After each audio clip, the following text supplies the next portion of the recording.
Good morning, students. We have started the topic in the inorganic chemistry, namely classification of elements and periodicity functions. Functions. That is nothing but periodic table.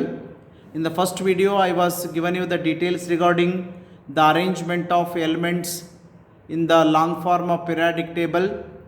There we studied Mendeleev's law, modern periodic law, arrangement of elements into horizontal rows called as a periods, vertical columns called as a groups. Details of first to seventh period we studied in brief. Then instead of studying the columns, there we studied about classification of columns into SPDF block elements. S block, P block, D block and F block elements, their arrangement and brief information about their electronic configuration we studied in the first video. Second video was very important in the yesterday's class because what explanation is given in that video are very most important for the exams because we are studying about the properties.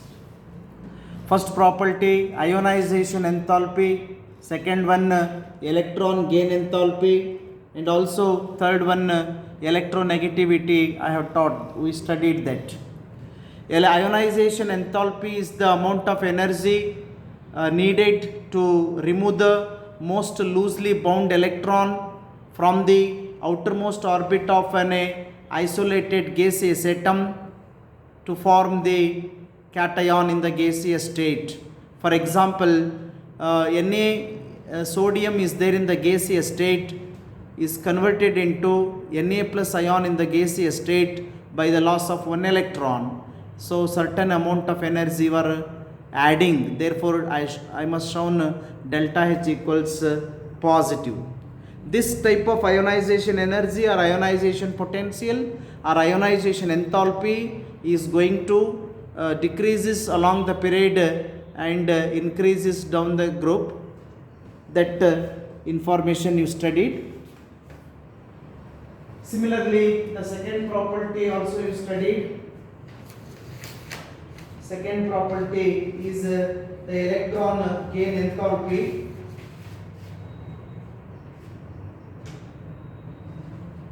That ionization enthalpy increases along the period and decreases down the group. Second one, electron gain enthalpy, the amount of energy released. ಒಂದನೇದರಲ್ಲಿ energy ಅನ್ನು add ಮಾಡಿದರೆ ಈಗ energy ತಾನೇ ಬರುತ್ತೆ. The amount of energy released when one or more electron is added to the outermost orbit of a gaseous atom.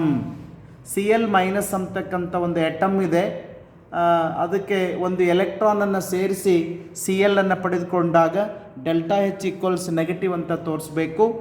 ಈ ಅಂದರೆ ಅದು it's exothermic reaction. Ionisation enthalpy was endothermic reaction. This type of electron gain enthalpy also increases along the period and decreases down the group. ಅಂದರೆ periodic ಟೇಬಲಲ್ಲಿ ಲೆಫ್ಟ್ದಿಂದ ರೈಟ್ಗೆ ಹೋಗ್ತಾ ಹೋದರೆ ionisation enthalpy ಹೇಗೆ increase ಆಗುತ್ತೋ ಅದೇ type electron gain enthalpy ಕೂಡ increase ಆಗುತ್ತೆ. ಅದೇ ರೀತಿ ಮೇಲಿಂದ ಕೆಳಗೆ ಒಂದು ಪರ್ಟಿಕ್ಯುಲರ್ ಗ್ರೂಪಲ್ಲಿ ಮೇಲಿಂದ ಕೆಳಗೆ ಬಂದರೆ ಅಯೋನೈಸೇಷನ್ ಎಂಥಾಲ್ಪಿ ಡಿಕ್ರೀಸ್ ಆಗುತ್ತೋ ಅದೇ ಟೈಪ್ ಎಲೆಕ್ಟ್ರಾನ್ ಗೇನ್ ಎಂಥಾಲ್ಪಿ ಸಹಿತ ಡಿಕ್ರೀಸ್ ಆಗುತ್ತೆ. Then we studied about electronegativity. ಎರಡು ಎಟಮ್ಗಳ ಮಧ್ಯೆ ಒಂದು ಪೇರ್ ಆಫ್ ಎಲೆಕ್ಟ್ರಾನು ಸಮನಾಗಿ ಹಂಚಿಕೆಯಾದಾಗ ಒಂದು ಕೋವಲೆಂಟ್ ಬಾಂಡ್ ಬರುತ್ತೆ ಅಂತ ಕಲ್ತಿದ್ದೀವಿ. ಆ ಕೋವಲೆಂಟ್ ಬಾಂಡ್ ಬಂದಾಗ ಒಂದು ಪೇರ್ ಎಲೆಕ್ಟ್ರಾನ್ ಈಕ್ವಲಿ ಶೇರ್ ಆಗಿತ್ತು, ಆದರೆ ಬಾಂಡ್ ಫಾರ್ಮ್ ಆದ ನಂತರ ಎರಡರಾಗ ಒಂದು ಎಟಮ್ಮು ಮೂರು ಎಲೆಕ್ಟ್ರೋನೆಗೆಟಿವ್ ಇರುತ್ತೆ. ಉದಾಹರಣೆಗಾಗಿ chlorine, bromine, iodine, fluorine, oxygen, nitrogen, sulphur. So ಇಂಥ ಎಟಮ್ಸ್ಗಳು ಹೈಡ್ರೋಜನ್ಗೆ ಹತ್ಕೊಂಡಾಗ ಮೊದಲಿಗೇನೋ ಒಂದು ಪೇರ್ ಆಫ್ ಎಲೆಕ್ಟ್ರಾನ್ ಸಮನಾಗಿ ಹಂಚಿಕೆಯಾಗಿ ಬಂದಿತ್ತು ನಿಜ. ಹಂಚಿಕೆ ಆದ ನಂತರ ಅಲ್ಲಿ ಇರ್ತಕ್ಕಂಥ ಪೇರ್ ಆಫ್ ಎಲೆಕ್ಟ್ರಾನನ್ನು ಈ ಎಟಮ್ಮು ತನ್ನ ಕಡೆಗೆ ಅಟ್ರ್ಯಾಕ್ಷನ್ ಮಾಡ್ತಕ್ಕಂಥ ಎಬಿಲಿಟಿಯನ್ನು ಹೊಂದಿರುತ್ತೆ. ಆವಾಗ ಆ ಅಟ್ರ್ಯಾಕ್ಟ್ ಮಾಡಿರುವ ಎಟಮ್ಮು ಒಂದು ನೆಗೆಟಿವ್ ಚಾರ್ಜನ್ನು ಹೊಂದಿ ಮತ್ತೊಂದು ಎಟಮ್ ಪಾಸಿಟಿವ್ ಚಾರ್ಜನ್ನು ಹೊಂದುತ್ತೆ. ಆ ability of the atom to attract the shared pair of electron towards itself is called as a electronegativity. ಅದು ಸಹಿತ increases along the period and decreases down the group ಅಂತ ಕಲ್ತಿದ್ದೀವಿ. ಐಸೋ ಇಲೆಕ್ಟ್ರಾನಿಕ್ ಅಯಾನ್ಸನ್ನು ಕೂಡ ಕಲಿಸಿದ್ದೀವಿ. ಇನ್ನೊಂದು ಸಲ ಬೇಕಾದರೆ ಕನ್ಫರ್ಮ್ ಮಾಡ್ಕೊಂಡ್ಬಿಡಿ. ಐಸೋ ಇಲೆಕ್ಟ್ರಾನಿಕ್ ಅಯಾನ್ಸದ ಡೆಫಿನೇಷನ್ ಮತ್ತು ಎಕ್ಸಾಂಪಲ್ಸನ್ನು ಮತ್ತೊಂದು ಸಲ ನೋಡ್ಕೊಳ್ರಿ. ಐಸೋ ಎಲೆಕ್ಟ್ರಾನಿಕ್ ಅಯಾನ್ಸ್ ಅದು ಹೆಡ್ಡಿಂಗ್ಗೆ ಹೇಳುತ್ತೆ ಸೇಮ್ ಎಲೆಕ್ಟ್ರಾನ್ಸ್ಗಳು ಇರಬೇಕು ಅಯಾನ್ಸ್ ಅಂತ. ಅಯಾನ್ಸಲ್ಲಿ ಅಯಾನ್ಗಳು ಬೇರೆ ಬೇರೆ ಬಟ್ ಎಲೆಕ್ಟ್ರಾನ್ಗಳು ಸೇಮ್, ಹೌದಾ? therefore the definition for isoelectronic ions is the different ions, the ions of the different atoms and the different ions having same electrons, having same number of electrons, same number of electrons but differ in atomic number, but differ in its atomic number is called as isoelectronic ions. Atomic number ಬೇರೆ ಬೇರೆ ಇರುತ್ತೆ, ಆದರೆ ಎಲೆಕ್ಟ್ರಾನ್ಸ್ಗಳು same ಇರ್ತವೆ. ಅವುಗಳನ್ನು iso electronic ions ಅನ್ಬೇಕು. ಇನ್ನೊಂದು ರೀತಿ ಹೀಗೆ ಹೇಳ್ರಿ, the ions of the different atoms having the same number of electrons but differ in their atomic number are called as a isoelectronic ions. Say for example O2 minus F minus Na plus Mg2 plus ಗಳನ್ನು ತೆಗೆದುಕೊಂಡು verify ಮಾಡೋದಾದರೆ the atomic number for oxygen is 8, for fluorine is 9, for sodium is 11, for magnesium is 12. How many electrons are there in every ion if you calculating? 8 is the atomic number, but another 2 electrons it has gained, therefore electrons 10. 9 plus 1 is 10. ಇಲ್ಲಿ reverse ಆಗಿದೆ. 11 electrons ಇದ್ದು ಅದು ಒಂದು electron ಕಳೆದುಕೊಂಡಿದೆ. ಇಲ್ಲಿ 12 ಇದ್ದು 2 electrons ಕಳೆದುಕೊಂಡಿದೆ.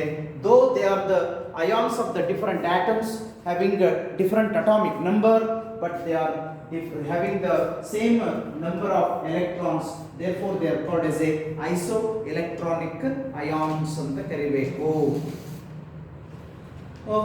After studying this much information, we are almost towards the end of the topic. ಇದನ್ನು ಹೇಳಿದ್ನಲ್ಲ, ಡೆಫಿನೆಟ್ ಆಗಿ ionisation enthalpy, electron gain enthalpy, electronegativity compulsory practice ಮಾಡಲೇಬೇಕು. 3ರಲ್ಲಿ 1 ಕಂಪಲ್ಸರಿ ಕೇಳ್ತಾರೆ, 2 ಕೇಳ್ಬೋದು, ಮತ್ತು ಜೊತೆಗೆ ಐಸೋ ಎಲೆಕ್ಟ್ರಾನಿಕ್ ಅಯಾನ್ಸನ್ನು ಕೂಡ ಸೇರಿಸ್ಬೋದು. ಇದರ ಜೊತೆಗೆ we studied about what is the bond length, covalent radius, van der Waals radius, what you studied in the chemical bonding, bond parameters, ಅವೆಲ್ಲವುಗಳನ್ನು ನೆನಪು ಮಾಡಿಕೊಳ್ಳೋದು better. We studied the nomenclature of the organic compounds in the organic chemistry according to IUPAC system. How to name the organic compounds is studied in the similar manner. We also have some brief information is there how to name the inorganic element according to IUPAC system having the atomic number more than 100. ಅದು more than 100 ಇದ್ದರೆ ಬೇರೆ common names ಕೊಟ್ಟಿರ್ತಾರೆ ಅಂದ್ಕೊಳ್ರಿ.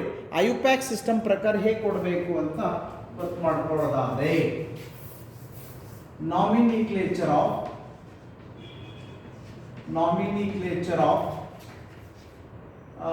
Element, on element ಅಂದರೆ on element having atomic number more than 100, having atomic number more than 100, that is according to IUPAC system. IUPAC system ಪ್ರಕಾರ ಒಂದು element more than 100 atomic number ಹೊಂದಿರತಕ್ಕಂಥ ಎಲಿಮೆಂಟ್ಗಳನ್ನು ಯಾವ ರೀತಿ ಹೆಸರಿಸಬೇಕು ಅನ್ನೋದು ಮೇನ್ ಕಾನ್ಸೆಪ್ಟ್ ಇದೆ. 1 ಮಾರ್ಕಿನ ಪ್ರಶ್ನೆ ಆಗಿರ್ತೈತಿ. If you have the digit what is the digit represent and what is the symbol you are using. You must know the first thing, then you can give the name directly. If the digit present is 0, it is called as a nil. If it is 1, it is un. If it is 2, it is by. If it is 3, it is a try. If it is 4, ಇಲ್ಲಿ tetra ಅನ್ಬಾರ್ದು, quad ಅನ್ಬೇಕು. If it is 5, same, penta. Nil, un, by, try, quad, penta, ಹಾಗೆ. If the digit is 6, hexa. It is hex. If it is 7, it is not hept, it is sept. ಅಲ್ಲಿ ಹೆಪ್ಟ್ ಅಂತೀವಿ, ಸೆಪ್ಟ್ ಅನ್ಬೇಕು. 8 ಇದ್ರೆ oct as it is, no change. 9 ಇದ್ರೆ ಅಲ್ಲಿ non ಅಂತಿದ್ವಿ, ಇಲ್ಲಿ n n. So ಇಷ್ಟು ನಂಬರ್ ಪ್ರಕಾರ ಸಿಂಬಾಲ್ಗಳನ್ನು ಬಳಸ್ತಕ್ಕಂಥದ್ದು ಗೊತ್ತಿತ್ತು ಅಂದರೆ ನೀವು ಸುಲಭವಾಗಿ ಹೆಸರು ಸಫಿಕ್ಸ್ ಅನ್ನು ಕೊಟ್ಕೊಂಡ್ರೆ ಹೆಸರಿಸಬಹುದು. ಇನ್ನು ಶಾರ್ಟ್ ಆಗಿ ಬರೀಬೇಕಂದ್ರೆ ಒಂದೇ ವರ್ಡ್ ಅಷ್ಟೇ ಕ್ಯಾರಿ ಮಾಡಿ. N for 0, u bi b, t, q, p, H, S, O and N for the symbols respectively. Let us take an example for the element having atomic number more than 100.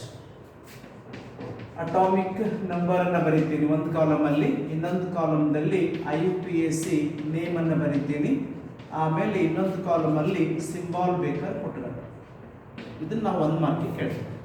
If the atomic number for the element is 101, how to name according to UPAC system ಅಂತ ಕೇಳಿದ್ರೆ, 1 is un, n, 0 is ಗೆ nil ಅನ್ಬೇಕು, un, nil, ಅನ್ನಿಯಂ, un, nil, ಅನ್ನಿಯಂ, therefore u, n, u ಅನ್ಬೇಕು. 102 ಇದ್ರೆ ಏನು ಅನ್ಬೇಕು ನೋಡಿ, un, nil, bium, bium, U N B. 103 ತೆಗೆದುಕೊಳ್ಳಿ, this is un, nil, trium, this is U N T. 104 ಇದ್ರೆ un, nil, quadium, un, nil, quadium, that is U N Q.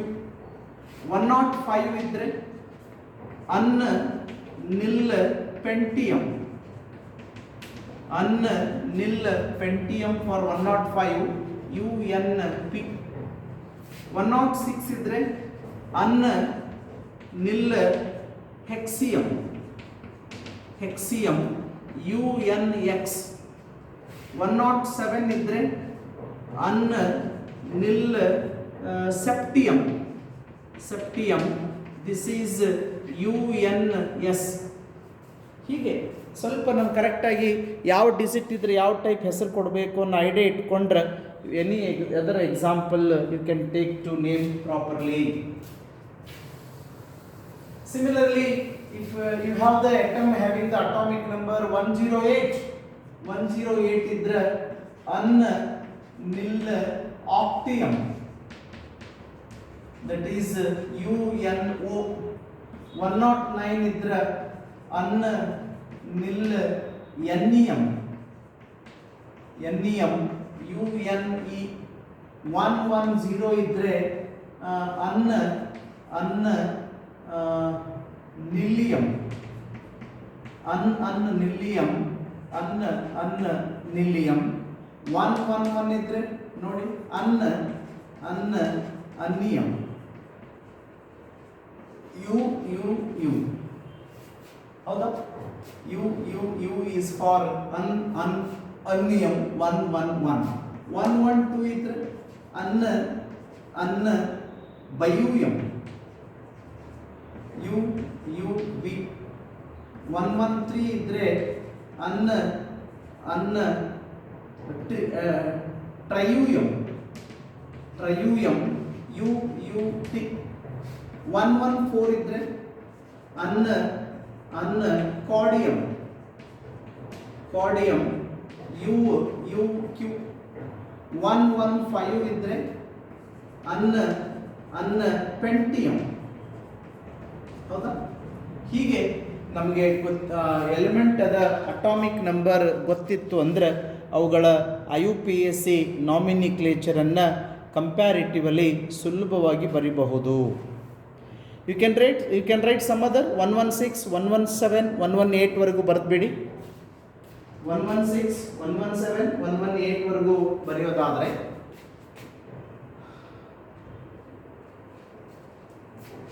116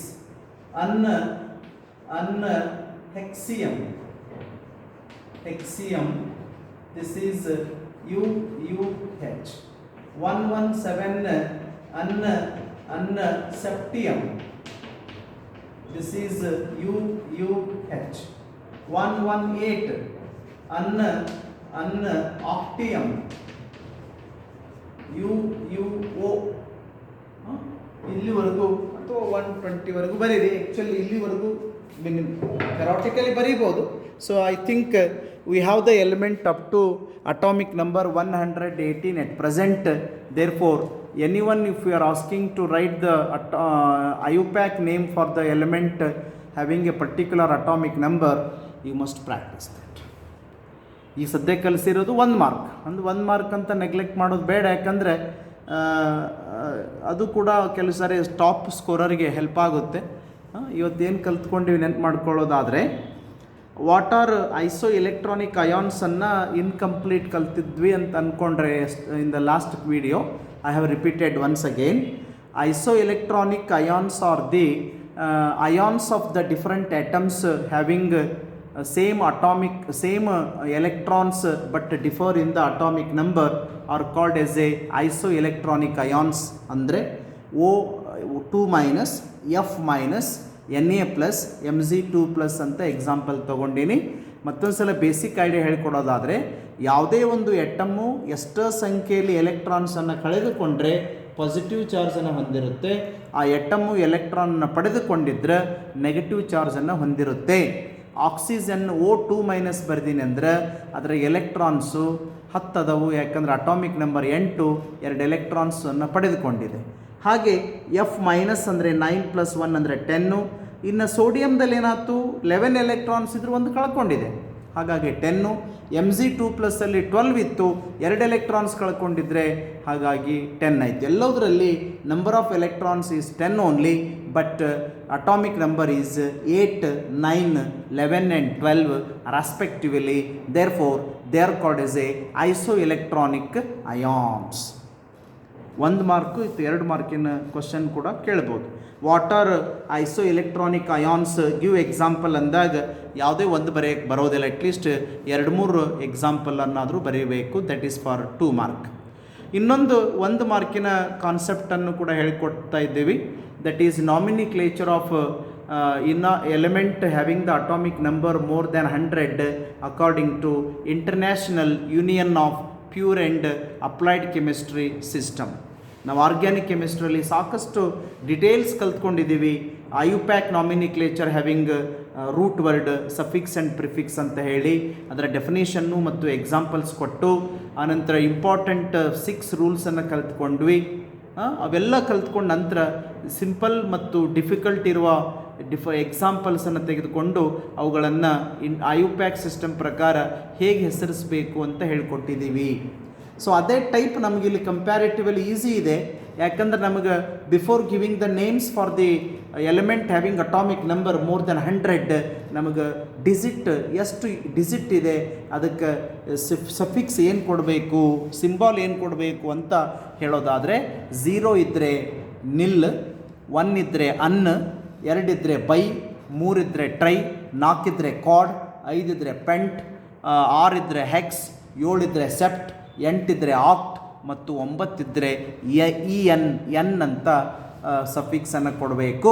ಇದಿಷ್ಟೇ ಮಾಹಿತಿ ಇದ್ದರೆ ಸಾಕು. ಯಾವುದೇ ಎಲಿಮೆಂಟ್ ಅದು ಅಟಾಮಿಕ್ ನಂಬರ್ ಗೊತ್ತಿದ್ದರೆ ಅವುಗಳಿಗಿರ್ತಕ್ಕಂಥ IUPAC ನಾಮಿನಿಕ್ಲೇಚರನ್ನು ಕೊಡಬಹುದು. I have given the tabulation.